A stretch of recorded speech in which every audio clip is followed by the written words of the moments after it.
지금 음. 미국에선 먼저 하면 유리하다. 뭐 요런 음. 얘기도 하잖아요. 그러니까 협상을 일단 시작하면 인제 협상을 타결하기까지는 여러 가지 고비도 있고 또 양보를 해야 될 것도 있고 또 우리가 반드시 얻어내야 될 것도 있고 하니까 네네. 그 협상을 뭐 빠르게 타결을 한다라고 해서 좋은 결과가 나올 것이다. 그렇게 해석하기는 어렵죠. 네. 특히 우리는 2달 뒤에 대선도 앞두고 있어서 네네. 이 협상 대표 또 협상 어 당사자의 그 연속성, 예, 또 협상 결과에 대한 이행 가능성 뭐 이런 것들도 미국은 관심이 있을 걸로 보거든요. 네네. 그러다 보니까 아무래도 여야에서 같이 지지를 하고 또 협상의 결과에 대해서 충분히 수용을 하겠다라고 하는 의지 표명이 있어야 협상 대표들은 그런 어떤 권한을 가지고 협상에 임할 수 있지 않을까 이런 생각이 들고요. 음. 예, 왜냐하면 혹시라도 예를 들면 자기 정부 새로 들어서는 자기 정부가 지금 정부의 협상에 대해서 불만을 가질 수 있거든요. 네네.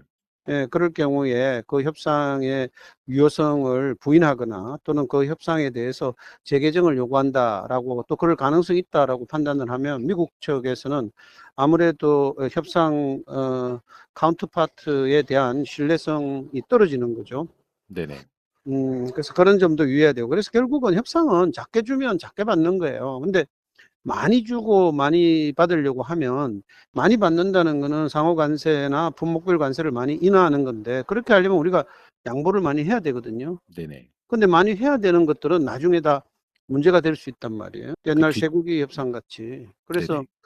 많이 양보하려면 많이 받아야 되는데 많이 받지 않았다고 비판받을 수도 있고 또 나중에는 많이 줬다고 비판받을 수도 있고 하니까 막 협상팀의 어떤 딜레마가 있는 게 아닐까 그런 네네. 생각이 들어요. 그래서 예. 가령 뭐 알래스카 LNG 개발 프로젝트 같은 경우에도 금액이 상당하잖아요. 투자하는 금액이. 우리가 그 단독 뭐 50조 전후 되는 걸로 알아요. 근데 네네. 단독으로 할지 아니면 뭐 여러 나라가 할지 모르지만 그건 이제 우선은 경제성 평가가 선행돼야 되겠죠. 네네.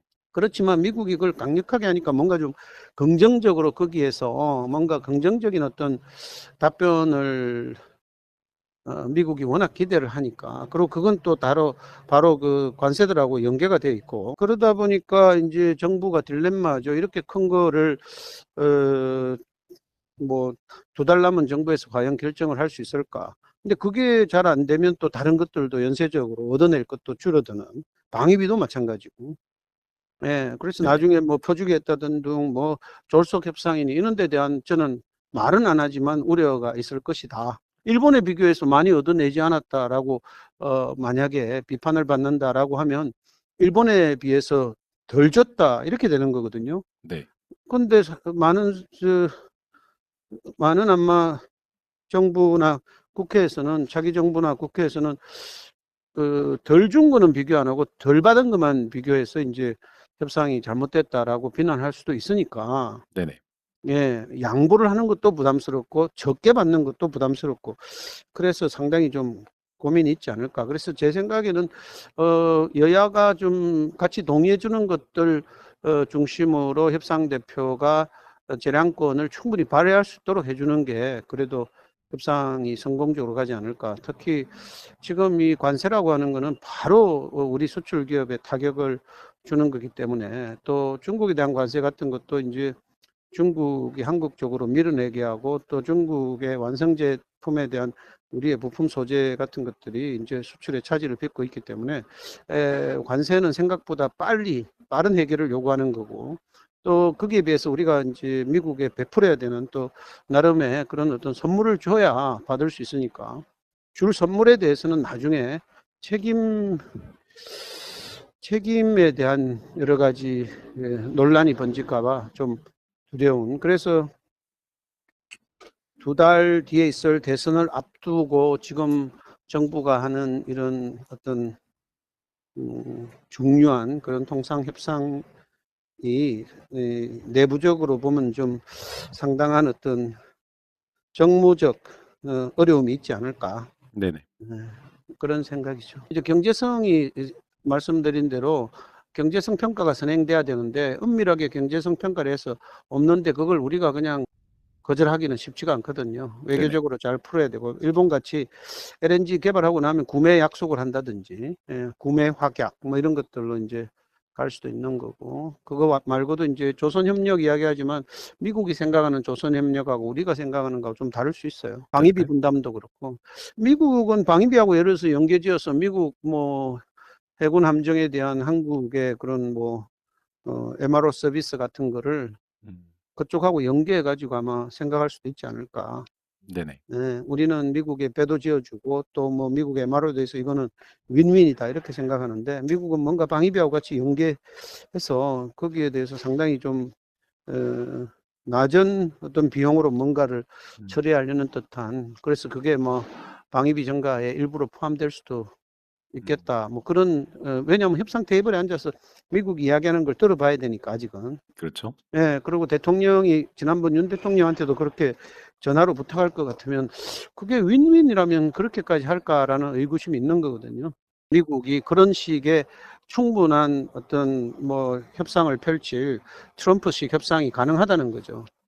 우리가 그걸 들어주고 안 들어주고는 이제 우리한테 달렸지만 미국의 트럼프가 적어도 생각하는 거는 우리하고 다를 수 있다. 그렇죠. 우리 쪽에 상당한 호의를 기대할 수 있다. 뭐 이런 거죠. 네네. 네, 그래서 우리 쪽이야 뭐 투자하고 구매하고 그다음에 이제 비관세 장벽 낮춰주는 것들.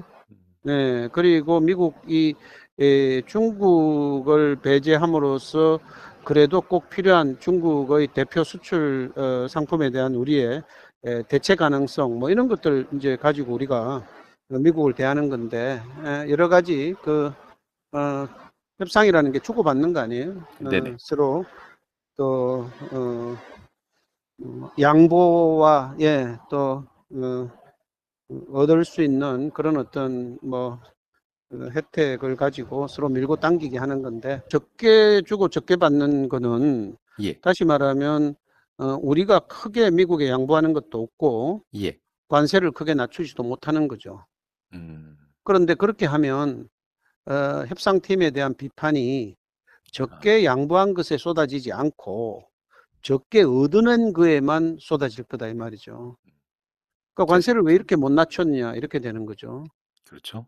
그래서 또 이제 많이 양보하고 많이 얻어내면 관세율을 많이 떨어뜨린 거죠. 그런데 우리가 미국이 원하는 것들도 많이 선물을 준 거죠. 그렇게 하면 관세율을 많이 낮춘 거에 대해서 포커스가 있는 게 아니고 왜 그렇게 많이 졸속으로 양보를 했냐 이런 데 초점이 맞춰져서 비판이 쏟아질 거라는 거예요. 예. 예, 그러다 보니까 협상팀이 지금 상당히 운신이 힘들지 않겠냐. 싸게 좋은 물건을 소비할 수가 없죠. 그래도 좋은 물건을 소비하려면 또 대금을 지불해야 되는 거고. 예. 그러다 보니까 정말 상호 관세나 품목별 관세의 미국의 그런 과감한 인하를 우리가 요구하려면 우리도 거기에 걸맞는 충분한 제공되는 그런 어떤 양보와 양어가 있어야 됐다.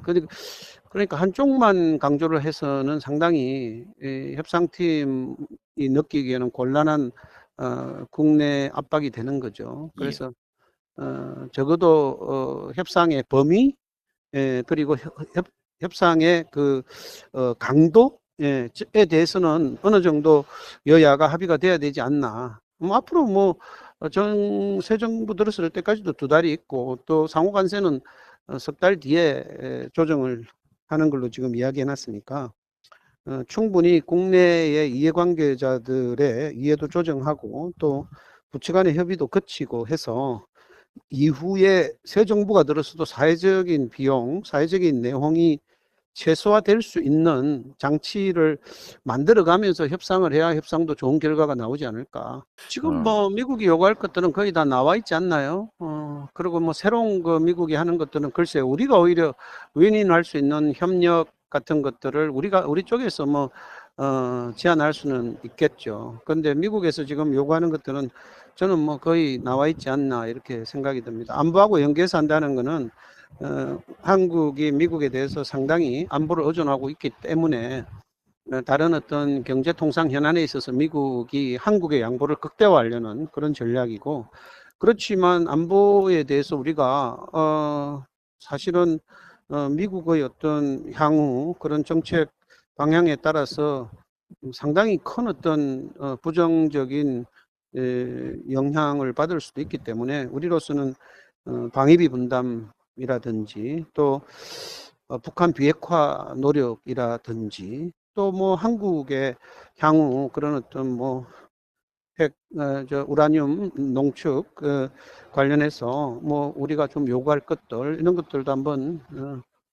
트럼프는 계산적인 사람이고 비즈니스맨이라 오히려 한번 잘 우리 쪽에서는 그런 쪽에도 한번 미국과 협상을 할 수 있지 않을까. 대신에 구매 목록을 확대한다든지 비관세 장벽을 낮춘다든지 이런 것들도 하나하나가 사실은 다 부처하고 연계되어 있고 그 이해관계자들이 있기 때문에 국내적으로는 충분히 내부 협상과 내부 협의들이 이제 진행돼야겠죠. 요거를 좀 충분히 들어보면서 또 향후 그 소위 패키지 딜을 한다면 그 패키지 딜의 의제들을 어떻게 선정할 것인가, 의제의 범위 이런 것들도 아마 조금 최상목 부총리께서 아마 같이 논의할 수 있지 않을까. 그리고 앞으로 협상을 한다면 그 협상에 말씀드린 대로 어떤 폭, 깊이, 강도 이런 것들도 소위 뭐 조금 주고 조금 받을지 아니면 많이 주고 많이 받는 그런 협상을 할지 좀 포괄적이고 상당히 그런 심도 있는 협상을 할 건지 아니면 조금 얇게 그리고 그 서로 양해의 깊이가 그렇게 뭐 깊지는 않는 그런 협상을 할 건지 뭐 그런 전체적인 어떤 방향성이 서지 않을까. 우리로서는 오히려 유리하지 않나 생각해요. 일본이 지금 여러 가지 가지고 있는 전략을 보면 일본도 비관세 장벽을 획기적으로 좀 낮추고 농산물 포함해서 구매 목록도 상당히 확대하고, 대신에 일본은 일본의 대미 주력 수출 상품인 자동차와 철강에서 상당한 좀 양보를 얻어내겠다. 그리고 북한과 이 동북아 안보 지형에 있어서 미국의 절대적인 어떤 협력을 요구한다 이렇게 보거든요. 그래서 예. 우리하고 뭐 상당히 유사한 부분도 있고 그렇지만 일본은 FTA를 맺은 나라가 아니고 미국하고 무역 협정을 맺었지만 FTA 체결국은 아니기 때문에 우리는 FTA, 한미 FTA에 대한 미국의 이런 일방적인 그야말로 한미 FTA의 모든 협정들을 지금 위반하는 이런 상호 관세에 대해서 부당성을 강력하게 요구하면서 훨씬 더 그 유리한 그런 조건을 이끌어야겠죠. 네. 그래서 그래도 일본은 일본의 협상 우리로서는 좋은 어떤 벤치마크가 되고 일본의 협상 경과를 지켜보면서 우리도 협상하는 것을 저는 뭐 상당히 그 우리로서는 괜찮은 전략이다. 네네. 좀 스마트한 전략이 될 수 있다. 일본과 영국, 일본과 영국, 호주, 인도하고 우리는 좀 상황이 다르고 일본, 영국, 호주의 협상 결과를 한번 관찰하는 것은 좋겠다 이런 생각이 듭니다.